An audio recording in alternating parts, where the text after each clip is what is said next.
మిల్కి school పోవా? School start అయ్యి 2 రోజులు అవుతుంది. ఎప్పుడు రీల్ అని కూడా రీల్ చూసుకుంటూ కూర్చున్నావు.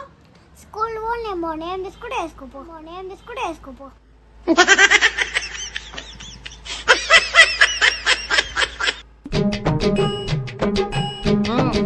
దీనికన్నా స్కూలే బెటర్ అనిపిస్తుంది.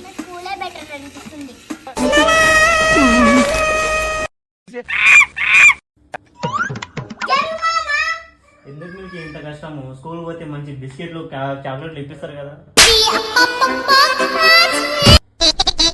చెప్పినట్టు స్కూల్కి వెళ్తే ఎంత బాగుంటుందో.